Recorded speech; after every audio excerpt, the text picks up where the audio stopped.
Hello friends, આજે આપણે બનાવવાના છે સૌપ્રથમ સેન્ડવિચ બનાવવા માટે અહીં મેં બટાકાને બાફી લીધા છે.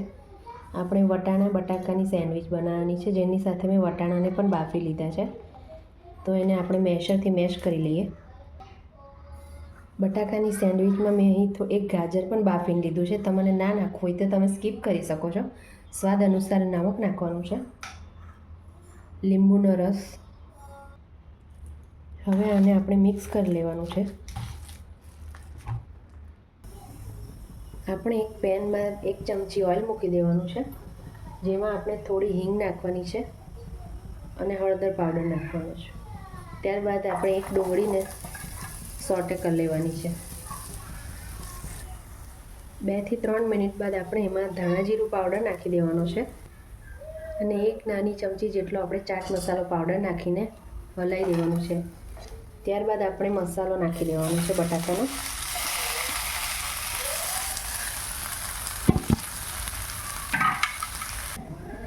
તો આપણો મસાલો બનીને તૈયાર છે અને આપણે થોડોક ઠંડો પાડી લઈએ. આ ચટણી બનાવવા માટે મેં લીલા મરચાં, લીમડો અને લસણ લીધા છે. એ આપણા મેઇન ઇન્ગ્રેડિયન્ટ્સ છે, જેને આપણે એક મિક્સર જારમાં લઈ લેવાના છે. આવી ચટણી તમે ક્યારેય નહીં ખાધી હોય. તેમાં આપણે બધું નાખીને લીંબુનો રસ નાખી દેવાનો છે, મીઠું નાખી દેવાનું છે અને જીરું પાવડર નાખી દેવાનું છે. થોડાક દાણા નાખી દેવાના છે મગફળીના અને પીસી લેવાનું છે. તો ખૂબ જ સરસ એવી આપણી ચટણી તૈયાર થઈ ગઈ છે.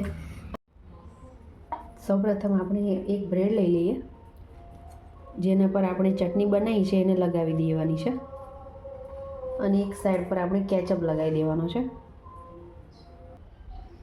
બીજી સાઈડ આપણે માવો લગાવી દેવાનો છે. અહીં માવામાં મેં લીલા મરચાં એડ કર્યા હતા, જે રહી ગયા હતા મારે નાખવાના, પાછળથી મેં એડ કર્યા છે. માવો લગાવ્યા બાદ આપણે એની ઉપર ડુંગળી અને કેપ્સિકમ મૂકી દીધા છે કાપીને, અને થોડો ચાટ મસાલો ભભરાઈ દેવાનો છે, સ્પ્રિંકલ કરી દેવાનું છે. ત્યારબાદ આપણે એક ચીઝ ક્યુબ સ્લાઇસ જે તમારી પાસે અવેલેબલ હોય એ આપણે મૂકીને બંધ કરી લેવાનું છે. અહીં આપણે મેલ્ટ બટર લઈ લેવાનું છે અને સેન્ડવિચ મેકર પર લગાવી દેવાનું છે.